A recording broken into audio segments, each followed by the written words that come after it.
Namaskar. Hello and welcome to PGurus channel. I'm your host 𝙒𝙖𝙩𝙤. Today I have with me Major Madhan Kumar rejoining. Remember the last time we had an episode with him, we said that we will share you some interesting stories about what happened in the 1947 situation, about Kashmir, about partition. This is a story that you don't want to miss. You don't want to miss even a single second of it. I would like all of you to like this video. Take my word for it. It has already come out in Tamil. It has done roaringly well, because this is something that every Bharatiya needs to know. Without further ado, let's welcome Major Madhan Kumar. Major ji, namaskar and welcome to PGurus channel. Namaskaram, sir. Jai Hind. Jai Hind. And Major, this thing, I listened to the Tamil version of your story and I was blown away. I have a lot of data around it, but before anything, I would like to yield the floor to you. And you please walk us through the story, what happened. And then after that, we will have some questions. Ask Major, I think, is the hashtag. So I will yield the floor to you. Please go ahead, sir. And we will take questions after that. This is a breathtaking story. Go ahead. Thank you, sir. Just for the viewers, I want to highlight the book. It's called Far-Flung Frontiers. It's a biography which was written by Major General 𝙒𝙂𝘂𝘀𝘀, who had a very meritorious military service, then with the Imperial British Army and then later on with the Indian Army. A very, very battle-hardened soldier. So I'll just take time travel back to 1947. So we all know what happened during the partition. The country was divided based on the religion. So Pakistan and India, a new nation called Pakistan was formed, basically on the basis of religion. And then we had India. So now when this happened, we know the story of lakhs and lakhs of Hindus getting killed, people, Sikhs and Hindus who came here in India from the train, all those horror scenes, we all know that. But one thing we actually didn't know is, even I was surprised when I was doing the research on this, is, so when Pakistan was formed, both East and West Pakistan, so there were 29 districts. In the 29 districts, it's almost more than almost 17 districts, Hindus were the majority. What has happened to the demography? So here we have the plan of splitting the army. Now, who will get what?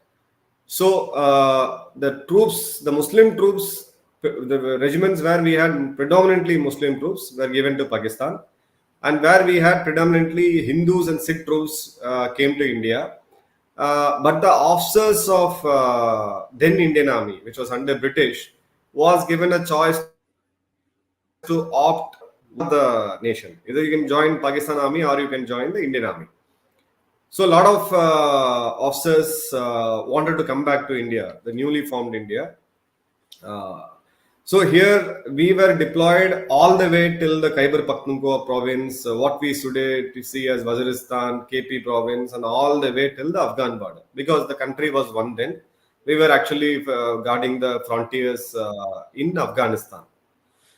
So when this happened, partition happened in a hurry, and that's quite a different story altogether. So there were movement of troops. So all those Indian troops, all the officers who volunteered to come and join Indian Army, who were deployed in current Pakistan, in both East and West. So they were all assembling in military camps. We call it as a transit camp, and they were all supposed to fly back in those whole military aircrafts back to India. This was happening from India to Pakistan as well. So here there was a officer called Major 𝙒𝙂𝘂𝘀𝘀𝘀, O S Kalkat. So he was from the frontier province. He was deployed in the KP province, we tell today, Khyber Pakhtunkhwa. So he opted to join the Indian Army. He became an officer at the age of 24, a very, very highly meritorious officer. He served in Burma. He had seen, World War II. Eventually, he wanted to join Indian Army. So he said, I wanted to come to this side of it. But he was posted in the Northwest Frontier Corps, where he was under a British, was Brigadier Murray. So Brigadier Murray was commanding the Bannu Brigade. The Bannu now, geographically, it is located close to Balakot, where we did the airstrike. So the partition happened. Kashmir, Jammu and Kashmir then chose to be an independent state.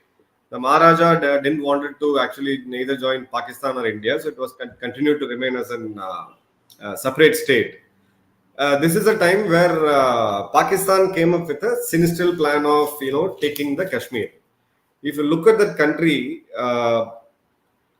sorry to say it, like exactly it looks like a dog, and in that if you remove the Kashmir part of it, it's actually devoid of any water line. The key rivers originate from this particular area. That's the reason they wanted to get this place by nook or crook by any means. So then the commander-in-chief of Pakistan Army, General Frank Musway, so he was a British officer. He said, we will have to capture this. And British had their own intentions. We will get to speak about it. So the plan of capturing the Kashmir was drawn somewhere in the very first month of independence, which is August. So when this plan was charted out, what was done was all those Patani tribal KP province who are like they are not from military, but they have the fighting experience. So they said, we will not get into a direct confrontation with India. So we will form Lashkars. So each Lashkar will have 1,000 tribal men, and each Lashkar will have one Pakistani major and one Pakistani captain and 10 junior commissioned officers. So that will form a Lashkar, and Lashkars, the regular officers of Pakistan Army have to dress and live like a Pathan. Now this plan was charted out, Operation Gulmarg, to capture Kashmir.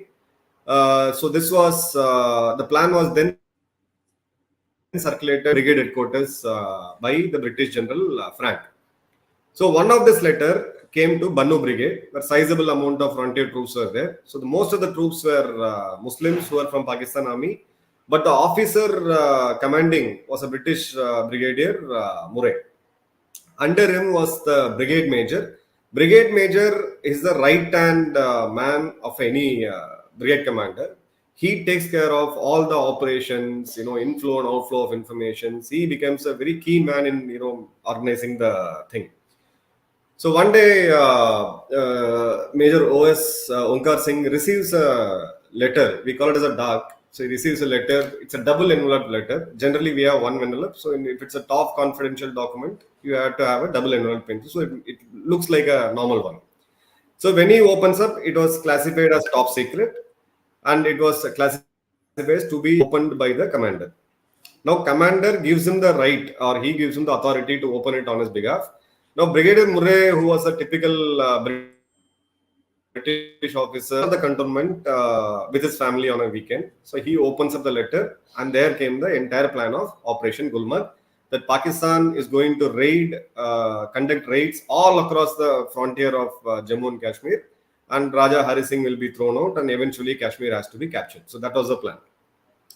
He hurriedly dials that old 5 phone, so military phone, to Brigadier Murray.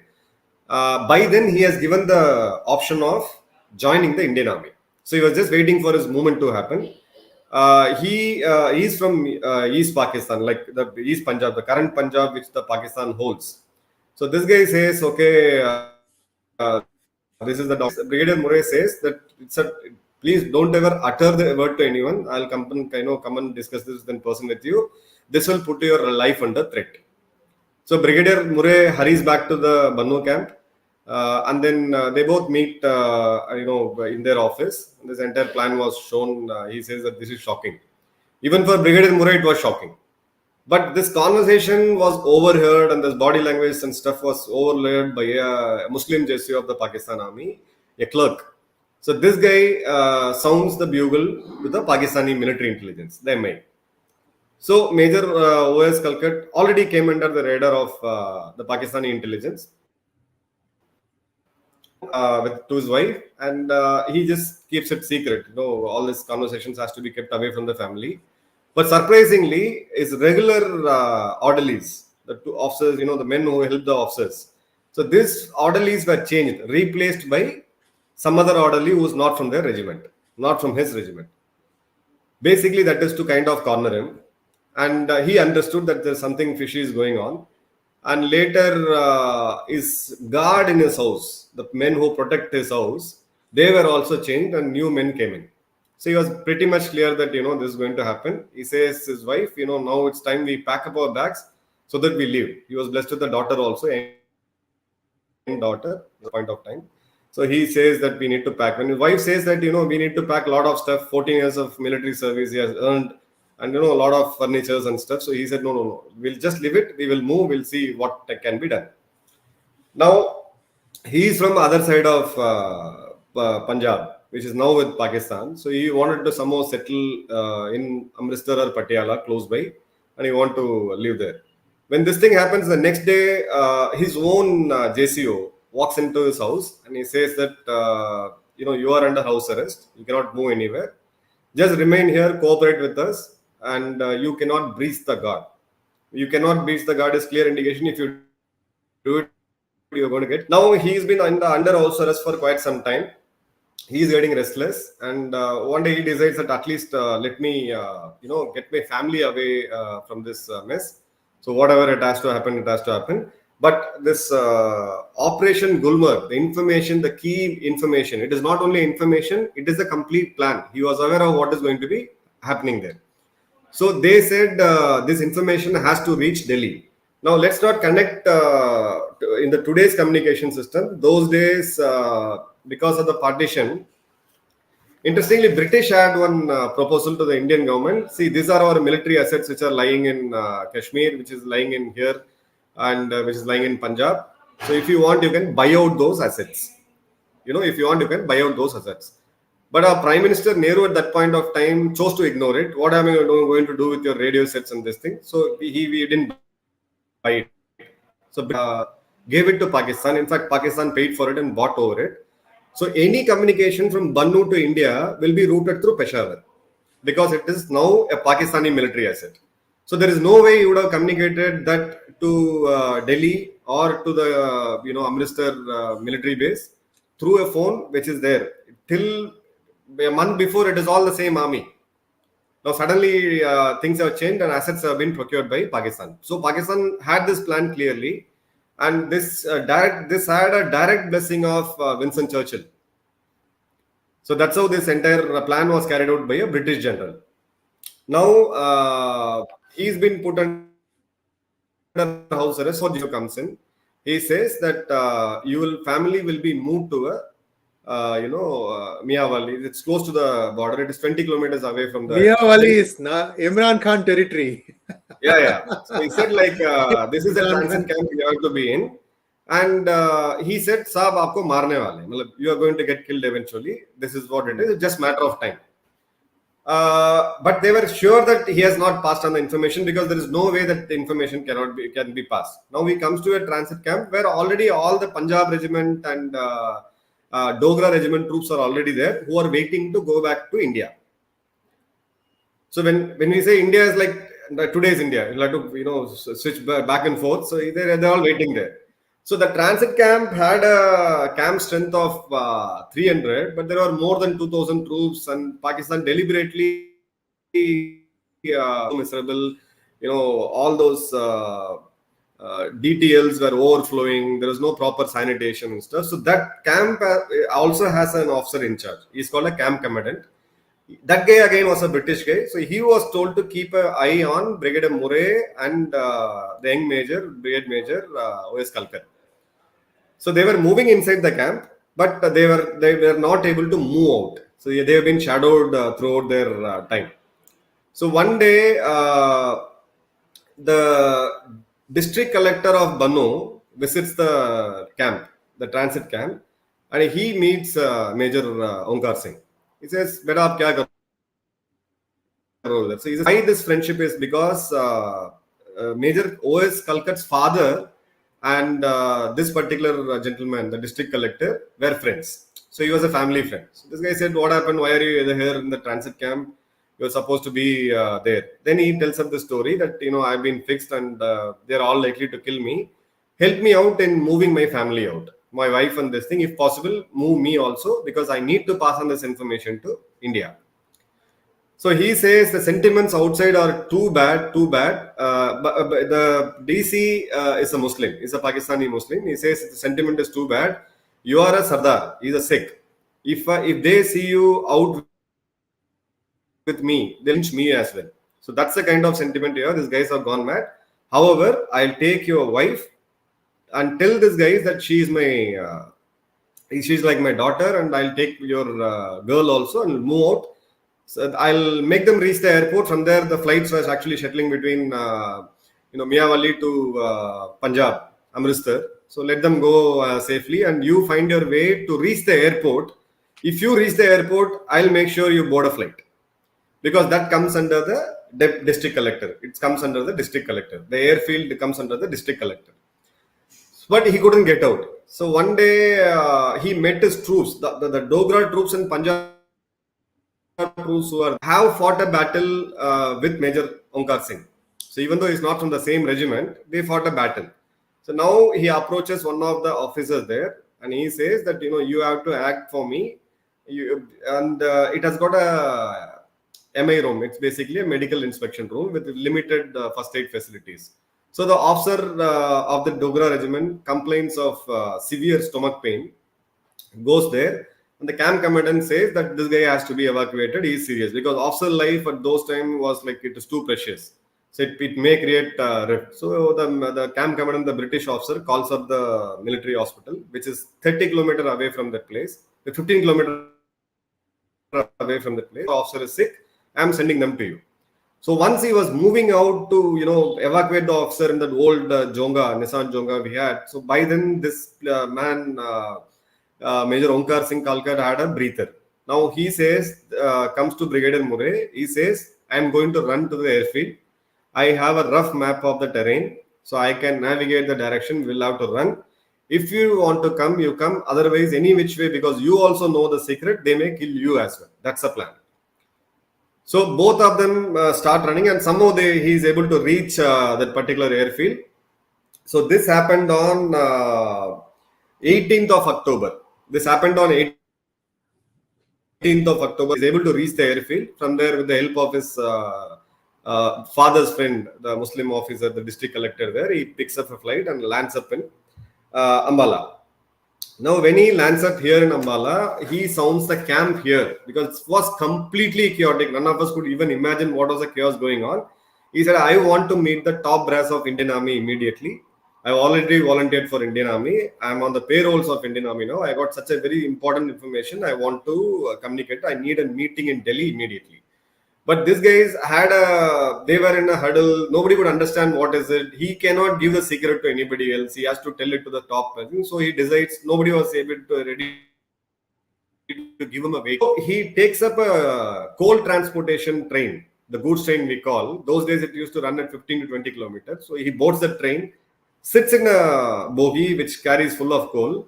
With all the coal and mud on him, he reaches Delhi. From New Delhi station, he takes up a transport all the way to the army headquarters in New Delhi, and then he goes and meets Brigadier Kulwant Singh. Brigadier Kulwant Singh was then the chief of general staff.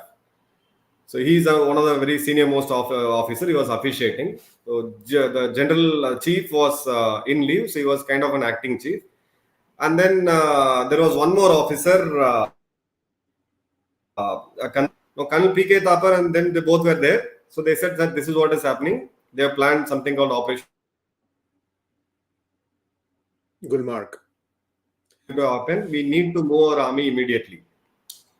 So these guys now call up the defense minister, Sardar Baldev Singh. Sardar Baldev Singh was called, and defense minister was also briefed. All the three gentlemen who were in the very key position in the military, so all the three men were briefed. Now they called up the IB. Now IB is also a British imperial system which was split. The IB at that point of time didn't have a proper office as well. So IB chief came in. The intelligence about this was supposed to be given by the IB.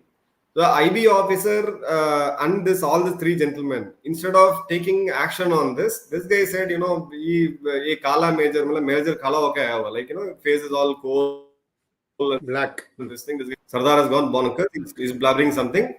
So ignore it. How did you get this information? Who gave you and all this? So he was bullshitted.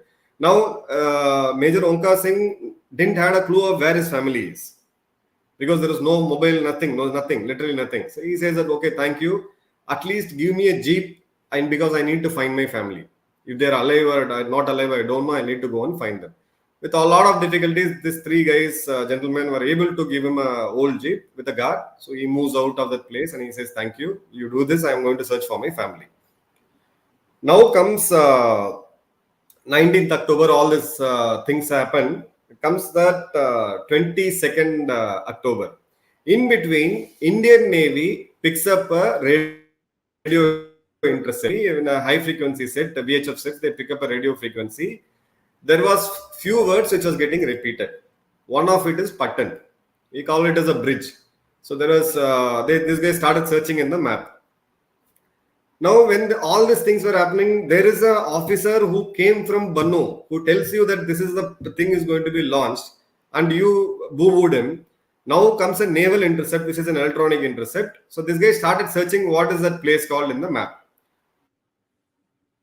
Now it newly carved out India's map. So something struck these guys, and the word called Bannu also came in. So they said, okay, let's find out that, through the Gilgit-Baltistan's map, the Khyber Pakhtunkhwa province today. So when they were looking for the map, we didn't have a map. So see, the thing is, we didn't have a map. Sounds easy. We were never serious about Kashmir. We don't even have a map. So they walk into that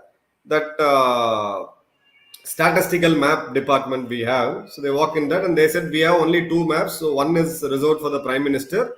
We need one more. One map has to be here. You find out. You take this map and you have to deal with it.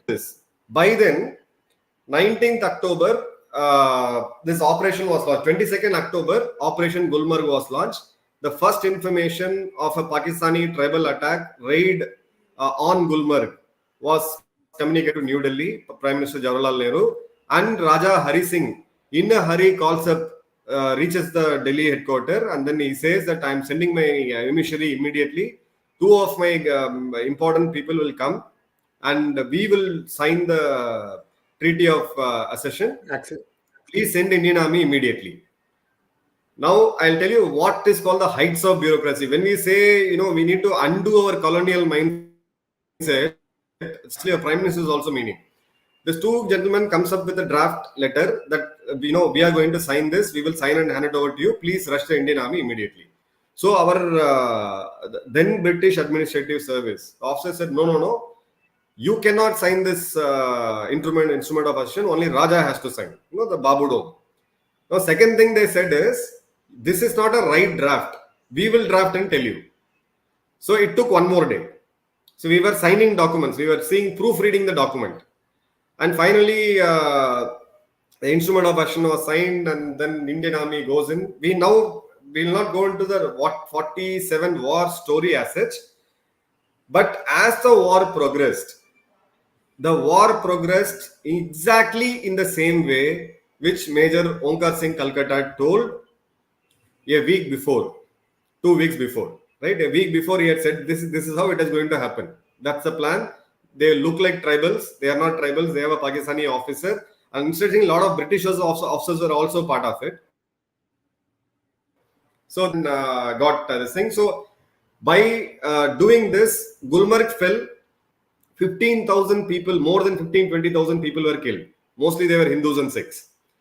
Because of the stupidity of, proofreading that treaty of, accession, and, the Raja cannot depute. It cannot be a power of attorney. You have to sign yourself. By then, Poonch also fell. So we kept losing territory. And then, Indian Army went there. We fought with the local people there. The local people joined us, and then we fought a war, and then finally we had a ceasefire. All the stories, we know that. But when this thing was happening, the war message and things have come. Now, these three gentlemen was briefing Prime Minister Nehru, and then they said, we had information, such an information 2 weeks before, but we had an internal discussion. We didn't find it to be authentic, so we ignored. Nehru became so furious. He said, get that officer to my table immediately. Now the jeep has gone to Punjab. They don't know where the officer has gone. This guy had sent two more debt of officers, 2 jeeps to find out where Major Omkar Singh is. Finally, on 27th of October, they found out that he is in Amritsar. They brought him back to Delhi. He was flown back to Delhi, and then in next day he is in the Prime Minister's office. So the officer was sitting in front of Prime Minister Nehru, and the other 3 gentlemen were standing. 15 minutes, he narrates the entire story. This is what I did. This is how I came to India. I risked my life. I don't know where my... If you would have had that radio connection, I would have passed it on the very same day itself. I don't mind getting killed by these butchers. But this is what it is. And Nehru became so furious. So this was not published anywhere in the media. Later, he wrote it in the book. That's how we came to know. There were 2 paperweights on Nehru's table. He literally threw one on the Karan Thapar and one on the defense minister, because he didn't have the third one to pick up and hit the third guy. What a blunder you idiots have done! Such a vital information you have done. So all this tamasha happened, and then finally the war came into a conclusion. Now the interesting thing is, I'll just give you a few facts. Lieutenant General Prannath Singh Thapar, who was that person in charge of, is the Directorate General Military Operations and Intelligence. Just imagine how serious that business is. Today we have a military operations separately. Those days the DGMO, the Directorate General Military Operations, was also in charge of the intelligence. So intelligence, any single info, it has to spark your brain. It has to really create that spark. Now later, he was promoted as the 4th Chief of Indian Army, who famously fought the 1962 Indo-China War. And the chief is supposed to be as close as to the battlefield. So this gentleman was in Calcutta when Indian Army was fighting without... where troops were fighting with less than 303 rifles. We had fought with, sledgehammers to anything which was possible. So he says, I'm not well. He came back to Delhi. We all here work from home today. This gentleman had done work from home that day. The war was happening in the eastern border against a very prominent enemy, China. Intelligence Bureau had no clue of whatsoever that Chinese is building up, and the chief as such was not able to have a clue about what is happening. And finally, at the fag end of 1962 war, he resigned. As a chief, he resigned. He has to take the responsibility of losing the war. Even before the war ended, he resigned. Now, surprisingly, he's also is a distant relative of Jawaharlal Nehru, then Prime Minister Jawaharlal Nehru. You can Google and find out what is the relation like. So, a man who was supposed to be at least censored or if not reprimanded for a blunder of this nature, where 3 of these officers, 2 became generals, and Defense Minister Sardar Singh, Sardar Baldev Singh was also there. All the 3 men remained intact. 2 of them got promoted. 1 chose to become the chief. And in any of your wildest imaginations, either you should have voluntarily resigned, befitting a soldier, or the government should have sacked you. It's such a costly mistake which happened that day. We are paying with our blood and sweat till date. Kashmir would have been us. We should have had a border with Balochistan. Kashmir would have been us in full. We missed it because of this one important blunder we did. All the 2 gentlemen got promoted, and after he resigned as a chief, so there was one more sweet box which was offered to him. He later became the Indian ambassador to Afghanistan during the peak of Cold War.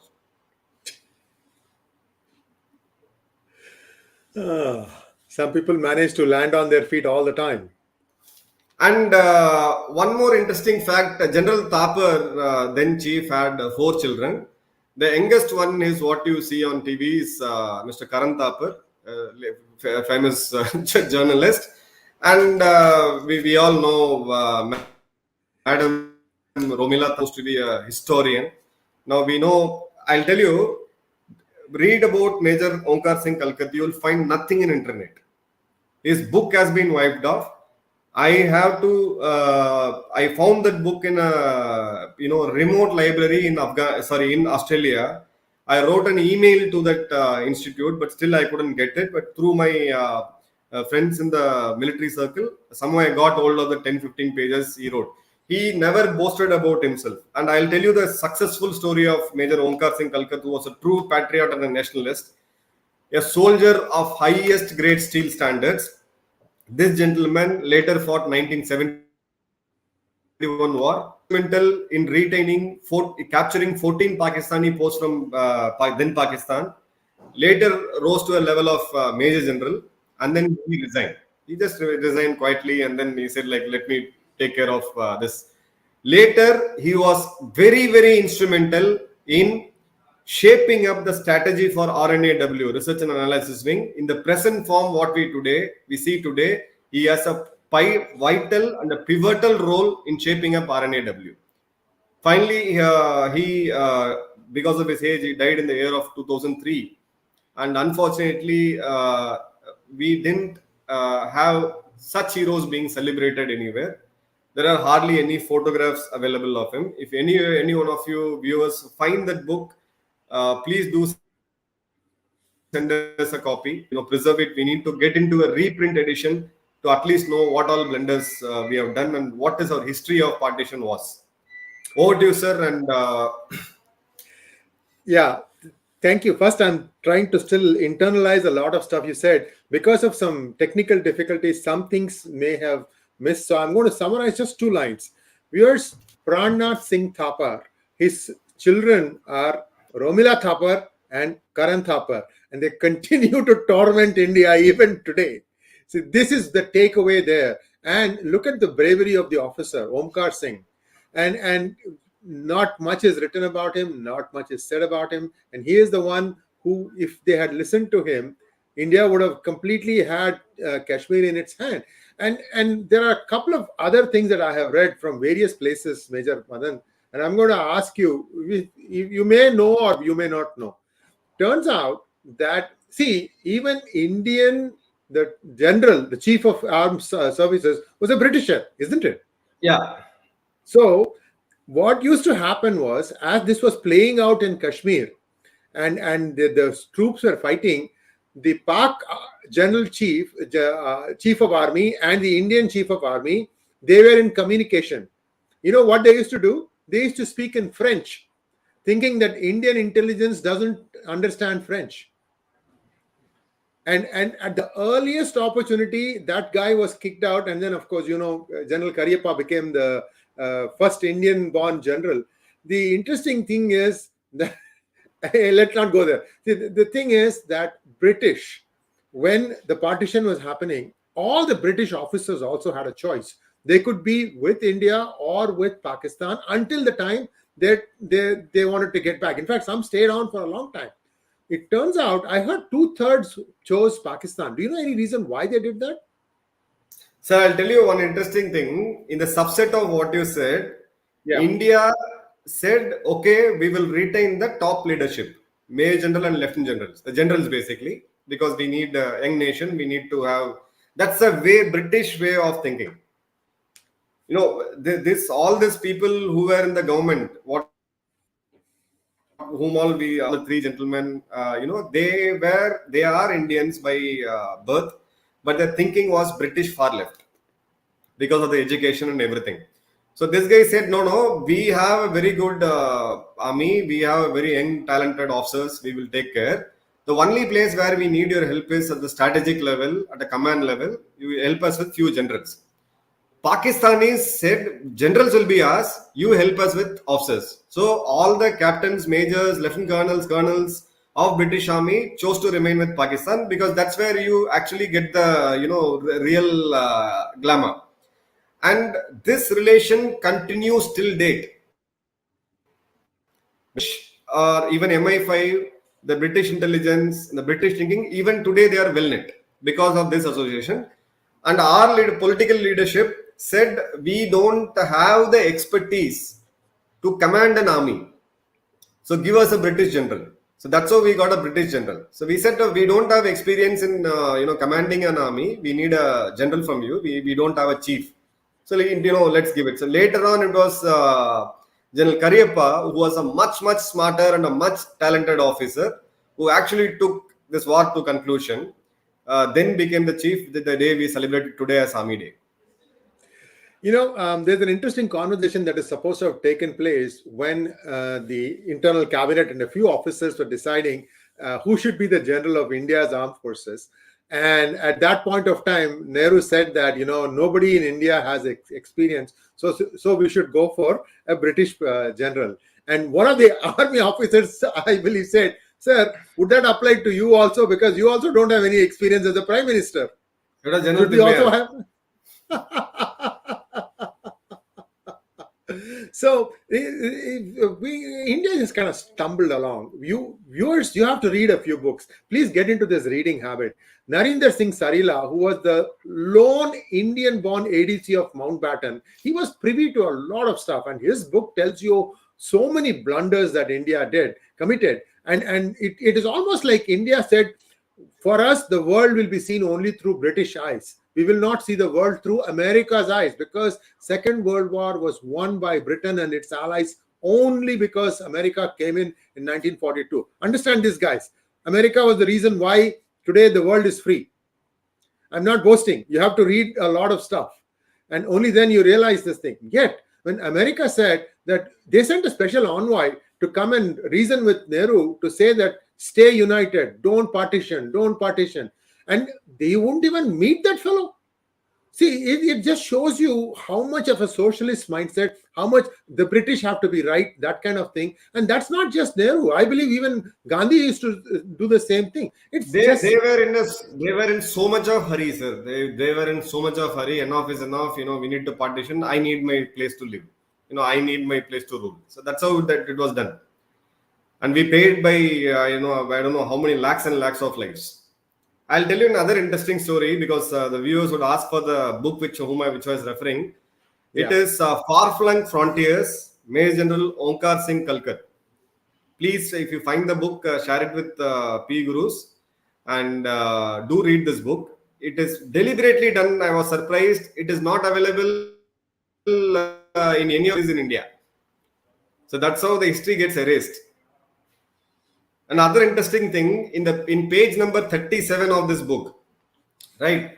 So this three gentlemen, two of whom they were hit by a paperweight by Nehru, they came out and said, they were too furious that one is a defense minister, another is a chief of general staff, third one is a DGMO, director general, and there is a young major who was in front of them. He is sitting in front of the prime minister. All these things happen. It's a very embarrassing thing to get embarrassed in front of a junior officer. So when these guys came out, they said, 𝙒𝙂𝘿, they're supposed to be hanged. And they said, 𝙒𝙂𝘿, बाकी सब ठीक है, ये paperweight का ना मत बताना. Don't tell this paperweight incident to anybody. Rest everything is fine. So he kept it as a secret till the fag end of his life. That's the quality of officers, we had at that point of time. So he said, okay, the humiliation has happened, fine, but don't tell that, we were hit by a paperweight. And the same guys got promoted. That's the thing. The best thing about this thing is, we speak about nepotism. We speak about the country has to be professional.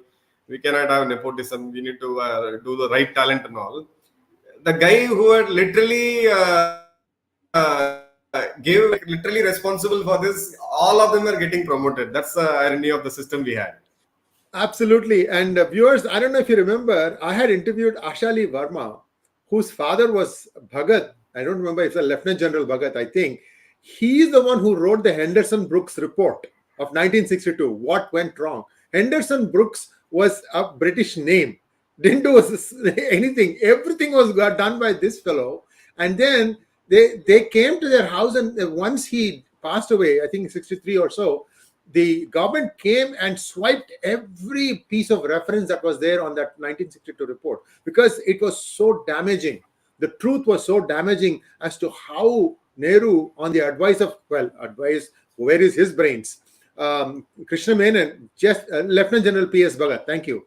Where did his brains go? I mean, if you listen to some of the stories in 1962, the soldiers were given tennis shoes to go and fight in snow. How can you fight in snow with tennis shoes? It is so alarming when you look at the unpreparedness. Suddenly, India wakes up and says, "Oh my God, these guys are on the frontier. What were you doing till then?" The defense minister was perhaps having visions of having a communist government declared in India with him being the prime minister. Who knows what Krishna Menon was thinking? It's just that bad. Anyway, let's go to some questions. Major, thank you so much. This was a great story, and it makes your blood boil how India keeps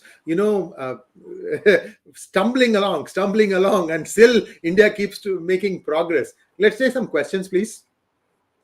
Raghunandan wants to know, sir, Major General O S Kalkat, in his book, he says Brits were planning an operation in J&K from 46. He knew it, and why Pakistan tried to tell him several times. Sir, your view?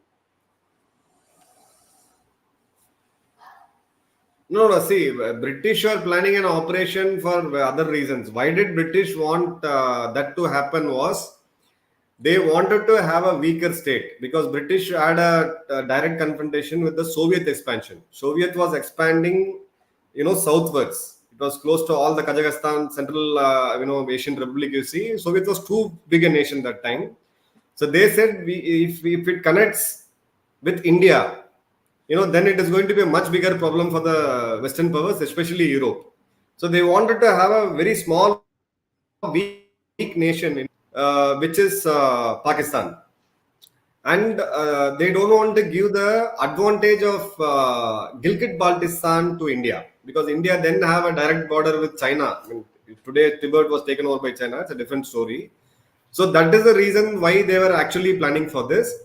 And General Frank, who was the commander-in-chief of Pakistani army, was a very close aide of Winston Churchill. So this was planned much earlier. But here, this particular thing of Gulmarg, Operation Gulmarg, went exactly like as we spoke now. Mandar Kannik wants to know, Kalkat is the same whose story was ignored by General Thapar and IB guys, right? Yes, that is correct. That is correct. Yeah, very much. Next question, please. Sasank Varanasi wants to know, how do army personnel keep their morale up and give their life for the country when there are thankless traitors and people defaming army every day in the country? Shashank, it is because of all you people, all the Bhartiyas from across the world who support us, who trust us. The troops in the front line are motivated to fight till the last man, last bullet, whatever it takes in land, air, and sea. It is purely derived out of our own countrymen. Few, of these morons who keep abusing with their so-called wokeism and left, right, or whatever center, whatever it is, we tend to ignore it. We don't pay much heed to that. How many of you have seen the movie Ayari? AIYAARY, if I remember correctly. Manoj Bajpayee's. We'll look it up. We'll give you the data. Do watch that movie. And that one has links to the current minister, Sri General 𝗣𝘂𝘀. It's the real life story adapted for movie. Very, very true to facts. That saga is still continuing, by the way. I'll come on that later. Let's go to the next question. Cafe Domus wants to know, which is Major Madan sir's favorite non-Indian overseas operation? Non-Indian, Entebbe.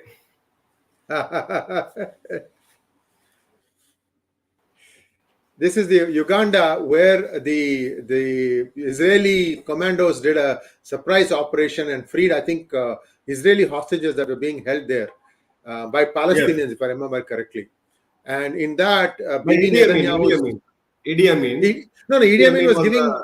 No, he was giving protection, yeah, but the hijackers were from Palestine, I thought. They hijacked and they landed up in, Idi Amin's this thing. Yeah. It is an operation like you have to must watch. The world, the small nation which was surrounded by 7 enemy countries, just shook the world and said, how to lead a military operation. It's a class apart one. Israelis had just only one casualty.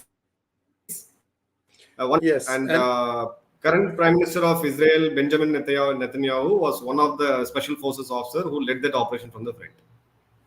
I mean, I think his brother is the one who passed away, died in that Yeah, operation. he got If I killed. remember Yeah. correctly. Yeah. So Raghunandan wants to know, it is same play that happened before 1962 war. Sir, your 62, view on it. we'll speak separately. We'll have one more episode in PGurus. It's a very, very different story as such. But you will see a lot of such blunders in 62 as well.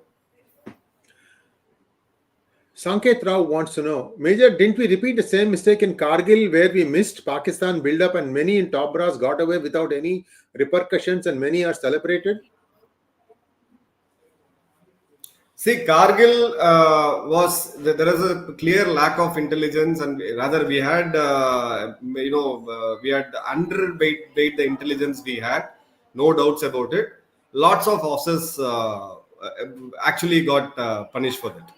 It's not that yes, few generals were scot free. They are like they just unceremonially were told to move away, or ceremonially they were told to move away. But it's a war which was fought and won by the brave young men of Bharat between the age of 18 to 25. That's my statement for Kargil. Wow. Mangat Raga wants to know, it implies that Nehru was upset that action wasn't taken at the advance info. Is that correct? Yeah, absolutely. That's how the paperweight in his table flew on the defense minister and one on this thing. But the problem is you can't have the same men commanding your army. You can't have promote somebody from that level to chief of army staff, fourth general of chief of army staff again and fight a war against some country like China. Bharat Vichar wants to know, did he find his wife and daughter? Yes, he did find. Later he settled happily. He settled with his family. You can just go. He is a person, as I said, was instrumental in shaping up the current RNAW. And beyond this, we should not be discussing it in public. He's a man who had lived his life, and by any standards, I would say nothing less than a Bharat Ratna for him.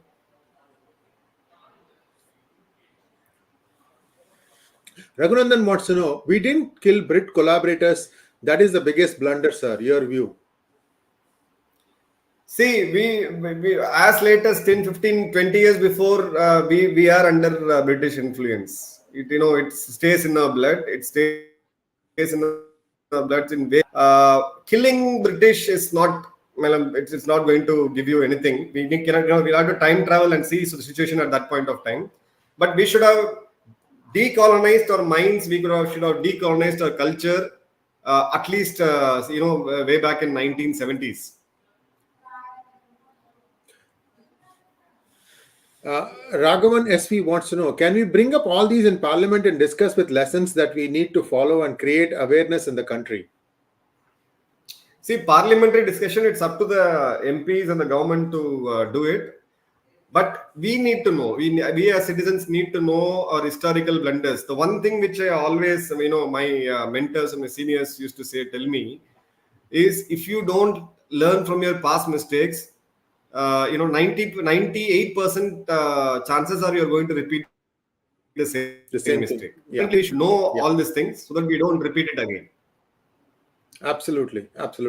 Next question, please. Magnet Ranga again. Wouldn't it be easy if GOI tries for this book? See, I'll recommend you another book.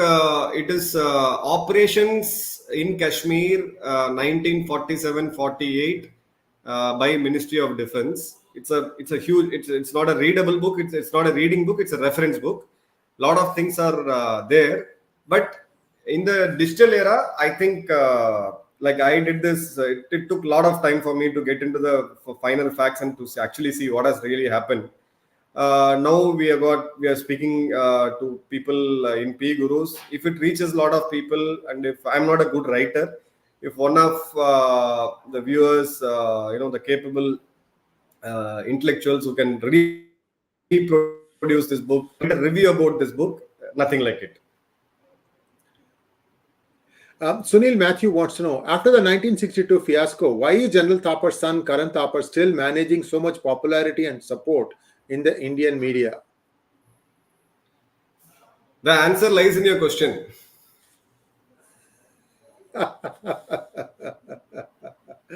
Well, that was a thrilling session, Major Madan, and hats off to you for unearthing this nugget. Viewers, the important takeaway here is that somebody who has traveled for hundreds of miles in a cold train is not going to look like he has just stepped out from his home with all brass spit polished shoes and everything. He is going to look what he is, and for them to not take him seriously was a huge mistake. And I don't know why they stopped at just throwing the paperweight. They should have done more than that.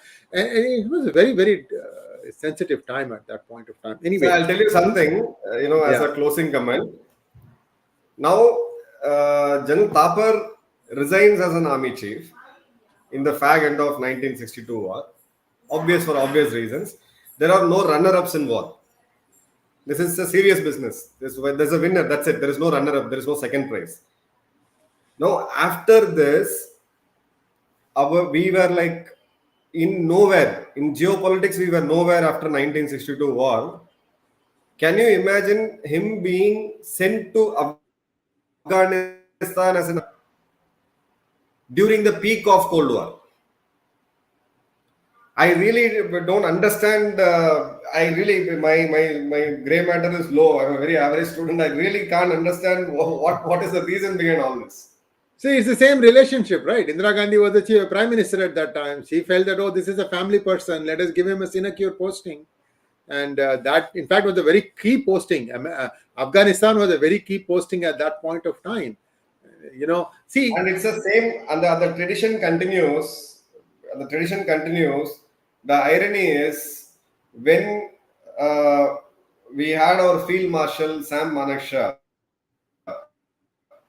military leaders of the century the country had ever produced, when he died in Wellington, in Cool, the Prime Minister, the Defense Minister, not even the Army Chief went for his funeral. When we speak about 1971 war, he was the leader. He was the one who reversed a trend of the losing army, especially the Eastern Command, which lost a war in 62. 65 was happening in the Western border. The losing army, transforming into a winning army and winning such a war in 13 days and getting 93,000 prisoners of war on their knees and giving independence to a new nation called Bangladesh. Like, I don't know what best you can achieve in your life, what best leadership can look like. That's the thing we had. We had a small news that General Manakshaw died. Yeah, see, again, viewers, you have to look at the fine print there. And I think Indira Gandhi didn't like Sam Manakshaw because he used to stand up to her. He used to tell her on her face, you can't do this, something like that. And I think she wanted to go to war much sooner than what Manakshaw said. India was prepared to fight the war in Bangladesh. So a lot of things happened, and it's very unfortunate how it played out. In fact, his understudy or junior, General Jacob, look at what they did to him. J for Jacob. Yeah. So India has this thing, Rudyard Kipling, I don't like his writings, but he wrote one line correct. He said, incompetents hang around longer in India than anywhere else. This is a direct quote from one of his books. And it applies even today. So be that what it is, I think today was a fascinating session. Thank you so much, Major Madhan Kumar. Viewers, please like, share, and subscribe to our channel. Don't forget to click on the bell button for notifications. Those of you who speak Tamil, please do subscribe to Major Madhan's Tamil channel. It's growing by leaps and bounds. It was there that I picked up this story, and I said, Major Madhan, you should share this thing on PGurus, and that's how this episode came about. Thank you, Major, for coming at such short time notice to come and explain this to you. I mean, I wanted to capture it while it was still fresh in your mind. It's selfish on my part, so that all the details get captured. Thank you very much, sir. Namaskar. Thank you, sir. Namaskaram. Jai Hind.